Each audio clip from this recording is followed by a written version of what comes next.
Hi, welcome once again to Senior Focus. I'm your host, Bill Adams. Senior Focus is a show designed for adults over the age of about 50. But of course, if you're younger than that, feel free to stick around and watch as we talk about today our host, which is the Davis Visitor Center, and Keith Kaiser is the director here at the center. And we're going to talk about all the activities that are going on. And first off, thanks for allowing us to have the show here. You're welcome, Bill. It's always a good place to have us show off. Fellows of Riverside Gardens, or the Davis and Education Visitor Center, is part of Fellows of Riverside Gardens, and it's all operated by Mill Creek MetroParks. So we like to share the wealth of what we have here and the knowledge about the place to whoever wants to listen. Well, we're hoping folks will listen today because there's just a whole number of things going on currently in the holiday season around December and January and into the new year.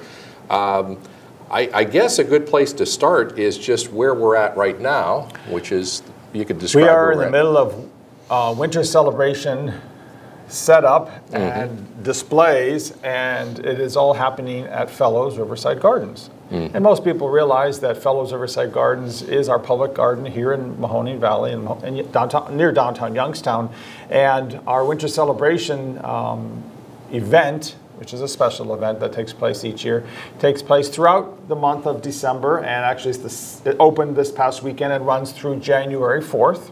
Okay. So all of the displays and setups that we have right now are here till that point, till January 4th. And this year's theme is called the Gingerbread Garden. So as you walk in the building, you'll see all kinds of fun, whimsical, family-friendly types of things, including very large gingerbread men and women and boys and girls and kids, as well as buildings or facades kind of the fronts of buildings that we installed, and volunteers and staff and some schools as well helped us create, called Gingerbread Lane. Oh, okay. And that's, is that on the right as you come in? No, that's on the left. Actually, on the left, okay. Well, on the right, what you're talking about is the class. What usually is a classroom. This right now, it's Delphinium's Gingerbread Bakery. Yes. Okay. Okay. Yeah. And that's a place that volunteers and staff, of course, created, and it's very much a hands-on, touch and see, again, for kids. And what they can do, and there's all kinds of activities, they can see and look and be awed at kind of a bakery idea, but and they look like very real food, and they are, but don't dare try to taste one or bite one because you'll be going to the dentist. They're totally dried and they've been varnished. They're and pretty so hard on. then. They're hard. They're Okay. displayed. But there's activities for people to, smell this little container of, what's that? Oh, that must be cinnamon. Oh, that goes in the cinnamon activities, whole, ginger and vanilla and so on. As well as there's a place to do some grinding of corn or wheat, just to kind of connect the idea of our plants are part of almost everything that we do. And of course, winter celebration is no exception. And gingerbread has lots of plants connected to it. Well, and so this would be an ideal type of activity for a grandparent. It sure would be. Bringing their grandkids. And I would just think, again, I'm over 50, but it would bring back a lot of memories of your home, and maybe you had the gingerbread men and around the house and the baking smells and things like that. That's right. So, yeah. And we actually have a couple classes. I'm not sure exactly how full they are, but we have a gingerbread houses and trees program coming up on the 14th and the 21st. Those are Sundays in here in December. That will be, people can actually help participate and make a gingerbread house. There's a fee per family or group or unit or whatever, so they can call the gardens and find out about that. But well, yeah, I was going to just maybe hold this up, and we'll talk about this quite a bit, but it's the winter nights. That's one of the days of the winter nights. The last 3 Sundays in December are called winter nights, and it's all part of our holiday decorations and special events, which is winter celebration. And on those 3 nights, the Sunday evenings, the Davis Center is open late from 5 to 7. And the highlight of that evening is really to take a walk in the gardens and see the lights. We have expanded it greatly. This year we have about 45,000 lights out in the gardens. Wow. And it's truly spectacular. It's going to hopefully be some beautiful, just perfect evenings for those Sunday nights, and people can take a walk in the gardens. There's a storyteller that'll be in the gazebo. She will be a baker. She'll be dressed like a baker related to our gingerbread theme, and she'll talk about things that are connected in interesting ways. Sometimes we'll have some music, some carolers, different things happening each of those Sundays. But in the building, of course, there's hands-on activities again for kids and families, as well as we'll be selling chocolate and coffee, hot chocolate and coffee, as well as some pastries.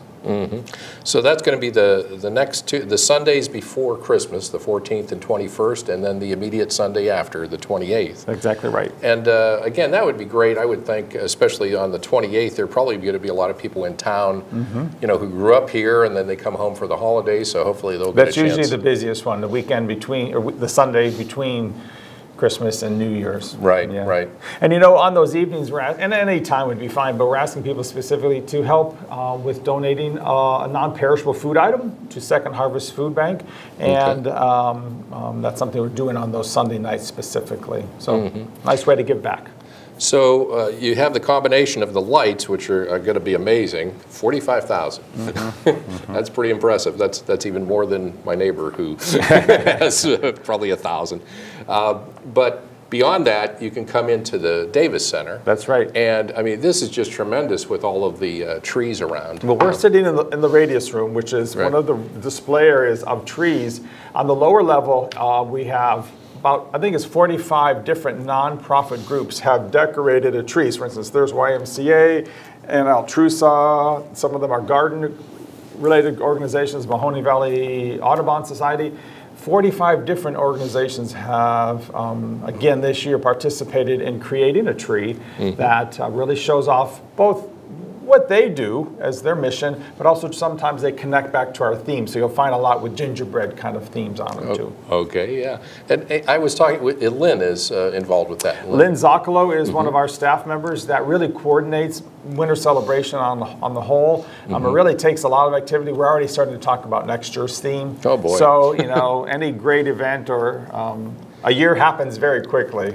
Well, just some inside information that she shared with me, because I've come here several years, and I'm the director of a small nonprofit. And I asked her about that. I said, well, what if we were interested in getting a tree? And so basically, sometime in the summer, I think it is. Usually about September 1st, middle of September. Yeah, she'll put out an email. If you're a nonprofit organization, you could contact her during the year. Right. But it's sort of a first come, first serve. It is. Yeah, because you're limited. I mean, you have we are limited. 45 is a maximum. We've inched it up a little bit each year, but 45 is about all we can handle. And you're right. So people throughout the year can contact us or her and leave their information on how to reach them if they would like to be part of this.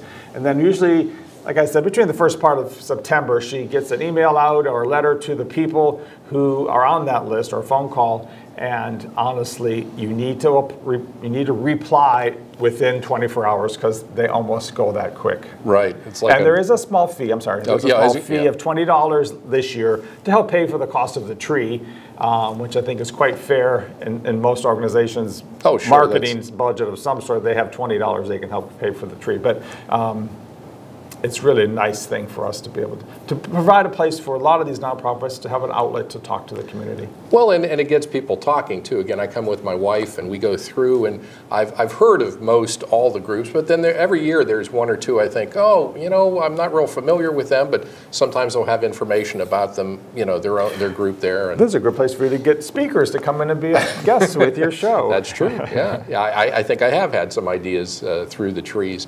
So again, you know, their festival, that'll be going on through the end of December? Till January 6th. January 6th. Yep. All the winter celebration setups is until January 6th. And the lights are only those 3 Sunday evenings in the dark, but during the daytime, especially on gray December days or snowy days, there are some lights set up, not the full show. And when people go outside to see the lights, it's going to be part of the walkway system you have, right? It is. 2 years ago, we added about a half a mile of new brick walkways, and most of the lights walkway is on hard surface. If someone cannot maneuver other surfaces, there's a way to get back without being on the grass. But there's one section going from the gazebo up to the north terrace where the flagpole is, that is on the lawn, and we have some set up archways that you walk through. But if someone can't do that, there's ways to circle back around without doing that. That's fine. Well, I happened to be out there, again, with my wife. I think we were the only two people out on the lawn. It was a winter day just recently, and we were just amazed by the flock of wild turkeys. So I didn't realize they were coming up here, but yeah, they do fly. They do fly, yeah. So they'll fly up over our deer fence. The deer tend to, and the turkeys are okay. We don't mind the turkeys. Right. Deer we don't want at the gardens. Because they're eating. They eat a little too much. Yeah. Well, you know, the winter celebration and all of the lights and so on, it is free, and I think that's an important part of what we need to share with our community very, very much. That these kind of events happen because the MetroParks can support them, but also it takes partnership. So if you see any of our special events, there's always some kind of underwriter or multiple ones. For instance, this year, we have WKBN is our main sponsor. The Friends and Fellows of Riverside Gardens really have contributed as well as they do for all of our events here at the Gardens almost. Akron Children's Hospital for the Mahoning Valley, and then specifically for the winter nights, WFMJ and WBCB are the evening events sponsors. Plus this year we did work with Edison Lighting, which is a company that does holiday lighting, and you might have seen that downtown Youngstown, or even at the trees that are at shops in Boardman Park, and other places in the community that they're doing commercially. Well, they're helping us out. They're doing some extra too. So we often work with partners that way, even though it's not always financial exchange, dollars, but they help us promote what's going on. Well, but it's free, and that's important. And probably the main thing folks can do is maybe join as a friend of Riverside Gardens. That's right. The Fellows Riverside Gardens Friends, and maybe you can talk a little bit about that. Excuse me. Sure. Fellows Riverside Gardens, which is operated by Mill Creek MetroParks, has a partner that makes all of this happen. And that partner is the Friends of Fellows Riverside Gardens. And that's a membership-based organization. We have just under 1,000 members, individuals, families, some businesses, and organizations. And those people help make the gardens, put on extra events, put on special events, help plant trees, help plant flowers, help us buy new roses, whatever it is. They help fund some staff positions and so on. But our quarterly newsletter, which the winter one just came out, has a real nice article about how we collaborated with both the MetroParks and the Friends, as well as the contractors, to redo some gazebo repairs this year. For instance, the gazebo was built in 1983, and this past year we spent about $36,000 just doing some cosmetic types and also wood repair, a little bit on the gazebo, on the roof, the copper roof, but those dollars did not come all from the MetroParks. We had actually about 6,000 of that 36,000. So more than 3/4 of this came from, or even a quarter of it only, came from through the Friends of Fellows of Riverside Gardens, and that money is money that the Friends have raised or have gotten from contributions and donations. So they're supporters. Again, you talked about the team effort it takes for all these big events. Just recently, 2 months ago or less, you had the pumpkin walk. Right. And I think you said at one point, that's the biggest draw. It surely is. This year we had pumpkin walk at twilight is usually about the third Sunday of October. Right. And we had 7,700 people that evening from 5 to 8. They saw about 15,000 pounds of pumpkins that had been carved into jack-o'-lanterns that night. Yes. So obviously it takes a huge team of people to get that together.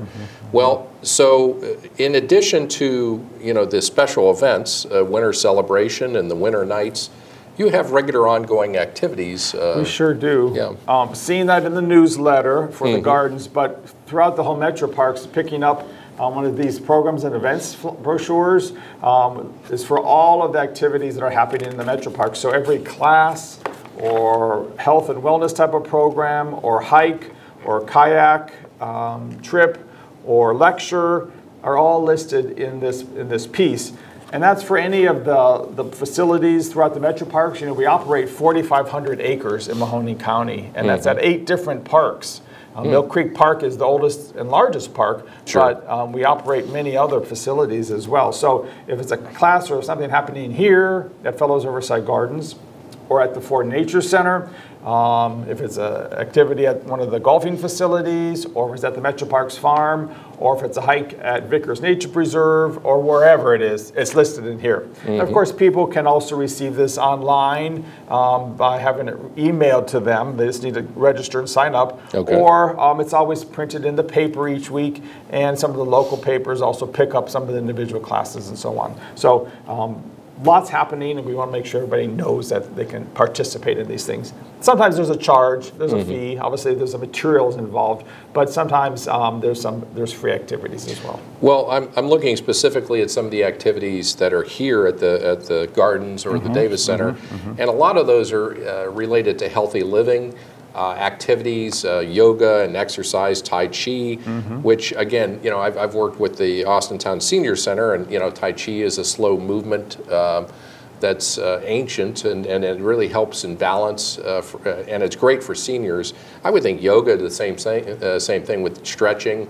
So these are all ongoing, year-long. Yep. Yoga, I think we have 3 to 4 sessions a week. Tai Chi is mostly just one. I think sometimes we have 2 sessions a week. But we're a better place to have them. I mean, gosh, especially during the summer months and the nice days, they're outside in the gazebo or the kitchen pavilion, and even being inside the building, obviously it's pretty nice. Well, and then you have the classes about horticulture and growing, and you know, the garden clubs, I guess, use the facility. Is that? Well, we teach classes about plants for children from preschool age up through adults. We every month have some kind of gardening class or hands-on activity kind of program. You know, we've done bulb forcing to how do you make compost. Currently, we're doing some holiday decoration kinds of things. I think one's on wreaths and so on. But also, we're really the best place to learn and gain and connect. For us, our goal is to connect people with plants. So how do we do that? Well, it's through healthy living. It's through eating well. We're eating lots of plants. Yoga and Tai Chi are all part of that mind and body, and really connecting the whole spiritual connection of who and how we are, or what we eat, and how we think, and where we are. So our environment's very important. So I think we kind of covered the basis with that. And also you have art exhibits on a regular basis at what's called the Weller Gallery, which is a beautiful room upstairs on the first floor. Maybe you want to talk about what's currently there. Well, through January 11th or so, we also have an exhibit that's in the Weller Gallery called Holiday Stitches, and it's one of our local embroiderer guild, the Youngstown Embroiderers Guild, have put on display of the works of those ladies. It's unbelievable, the detail in the stitches of what they've done. There's things you've never seen unless you're really an embroiderer and a needle worker. But to the general folk who are looking at these things, it's quite impressive. Yeah, I've seen them. I mean, it really is impressive. Yeah. So there's always a gallery exhibit, unless there's something in between that we're changing. But our connection with those exhibits has to be some kind of plant related. So a lot of the displays of the stitches are flower and plant related, themed. And you have groups that come here to do embroidery or knitting? We have a group that meets here, yes. The Twice Love Is it Knitters. Knitters? No, that's not right. The Loose Knit Group. Loose Knit Group is what it is, I was thinking of Twice Love, but we have our holiday, I'm looking into winter. Yeah, the so book, February we have our book sale in right. the library, and people can bring us in donations of books if they're thinning out on their shelves. Gardening, horticulture, of course, cooking, crafts, those kind of books. We don't do novels and so on. Right. So on. But it has to be related to It gardens, does, yeah. yeah. So well, normally we're, well, one of the major places we film at when we do Senior Focus is over in the museum area. And I guess through the end of December, you're going to still have the camera displays, the old cameras. And that's very interesting if you haven't had a chance to come see that yet. Yeah, those are on loan from the Mahoney Valley Historical Society. And the reason we asked to have them here is we had some old glass negatives of scenes taken here in the park. So we wanted to make sure that people saw and understood what kind of camera that was taken with. Right. And that made me think of, we just missed the hike and the walks regarding Volney Rogers because we're actually filming this the week of his both birth and death, right? And that'd be, I guess, maybe interesting, just a minute or so on the history of, again, Volney Rogers. And so maybe some people out there don't really know too much about him. Well, Volney Rogers is a man that is very noted here in Youngstown and Mahoney Valley. He was a lawyer by profession, grew up in Columbiana County. He realized that by the late 1880s and early 1890s that the residents needed a place for recreation and a place for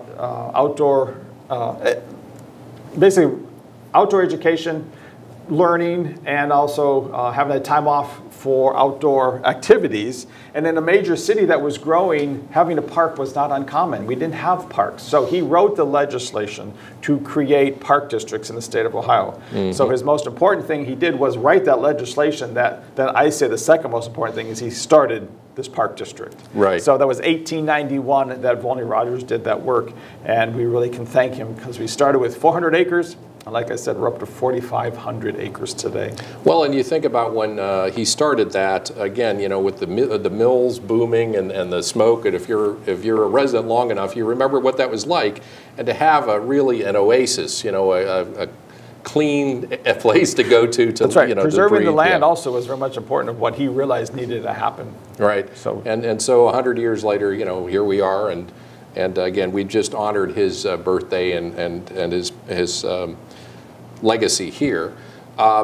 We have a few minutes left. I know there's a new project or a thought of doing something like an overlook, or do you want to describe what that is? 2 years ago, like we mentioned, when we opened up the Ohio Woodland Garden and added new walkways, the walkways actually abruptly come to an end at the edge of the hillside to the east of the gardens. And our plan is to raise funds, which we have some already, and some commitment for construction, to create what's called the Canopy Tree Walk. And the Canopy Tree Walk is a raised up structure that you'll go off from the land out about 20 feet, well actually about 40 feet, and it might be up about 20 to 25 feet. So that you'll feel like you're in the treetops. You'll have that experience of kind of going out beyond the hillside, so that if you're a child or adult that has never had the opportunity to climb the tree or feel that experience, you'll be able to do that because it'll be totally accessible. The brick walkway will lead you right to that. So would that look out sort of over the dam area? Or the, sort of. It goes directly east, kind of the center of the garden, like behind the gazebo. Okay, so the stream, there. Yeah, so you'll look down on the old existing Mill Creek. Right. And in the winter months like this, you'll be able to see the 680 bridge and towards the north, like where the U-Haul and old Isley's building was. But to the south, yes, you'll be able to see the Lake Glacier Dam. But what's really important you'll see is the old stone quarry on the Fellows property. It's fairly small. It's not huge, but it's a reminiscent of other parts of industry that took place on this land before it became what it is today. I didn't know about that. And again, just the history of the area here. How long has the gardens actually been in existence here? Miss Elizabeth Fellows passed away in 1958, so the gardens has been here since that point. Obviously, the first plantings didn't happen in 1958. It took until 1963 and 64 actually when it actually had some plants here for people to start looking at. And really the first garden area was the modern rose garden, and the lawn went in. And then the Davis Center itself has been here how long? We celebrate our 14th anniversary here on the 15th of this month. So 2000, exactly 2000, yeah. And again, that was this building was built with basically through donations and correct. This was built through that Friends organization. The Friends of Fellows Riverside Gardens raised $6.5 million to build this building, and then gave it over to the MetroParks to operate. It would never our budgets couldn't afford this with tax dollars to build a building like this. Yeah. Well, again, we're going to go back towards the end here to recap, again, the winter celebration and the winter nights coming up. One of the things about the winter nights, and I want to put a plug in, is that's a Sunday night, the 14th, 21st, and 28th. But I know the cafe is going to be open. That's right. And I'm just saying that I've been there for lunch a couple times and I got the beef stew. And I highly recommend that, but I'm sure they have a different menu, different times of the day. Yeah, on those Sunday nights we do a special dinner by reservation only. I believe it's in here too, but I'm not sure I can find it quickly. But it is a nice evening with a 4 or 5 course dinner that is by reservation only. So they would call the nature, or not the nature side, but the gardens here. Yep. Okay, why don't we give out the number while we're Sure, the gardens number is 330-740-7116. And of course, if you haven't done so already, you could search on Mill Creek MetroParks website and find out all this information. And what's the website again? millcreekmetroparks.org. Just .org. millcreekmetroparks.org. Okay, Yep. That's easy enough. But yeah, I think I could talk my wife into signing up for the dinner. Good. Do that on one of those evenings. Yeah, and it's also the shops. The shop you have is really nice. Shop in the Gardens is what you're referring to, and it does have a lot of interesting gifts, and for the gardener, and for your home, and for yourself, and for gifts. Also, this year we really stepped up the plants that we're selling for holidays. So we have many different sizes of poinsettias, cyclamen, Christmas cactus, amaryllis, paper whites for forcing. So it's a great place to come and get some nice fresh plants to give as a gift or treat yourself. Are they going to be available during the nights? Yep. Okay. Yep. And the Davis Center is closed on Monday, so we're open Tuesday through Sunday, 10 to 5. 10 to 5. Yep. Okay. There was one other thing I was going to mention because when I was at the shop, I picked up the calendar for next year, which is 12 scenes of the park. Yes. Scott Lance, one of our local photographer, puts together a calendar of Mill Creek MetroParks each year, and it truly is outstanding. I mean, you could just cut the pictures off and save those and look at them. Yeah, put them in a poster or a frame. Yeah. But they are for sale as well. We have the cookbook that's been produced and generating funds for the Lantern Mince Mill, and those have been hot. I'm not so sure there's many cases left, so if someone's interested, make sure they come down quickly and get one. Okay. Well, anything else that we haven't mentioned about coming up, or anything? Just, the holidays are here, and time goes on, and maybe you do or you don't get here in December, but remember, we're here every day, and we are here to provide a beautiful place in our community. It's free of charge, and we can thank people like Elizabeth Fellows, the Friends Organization, and all of the MetroParks supporters that help make this happen. And anybody who owns property in Mahoney County, they're supporters and pay taxes to make this happen. So we really appreciate their help. Well, in the dark days of winter, there's no better place to come than to the Fellows Riverside Gardens and to the Davis Center. And thanks again, Keith, for coming by, and thanks for hosting us. Sure. Again, I'm Bill Adams, your host of Senior Focus. We come to you a couple times each month. Thank you to Greg Roten from Armstrong's Channel 20. If you missed any of the show, Greg does put the shows up eventually on YouTube. You could just go to YouTube and type in Armstrong Cable and Senior Focus. And also it's on demand on Armstrong.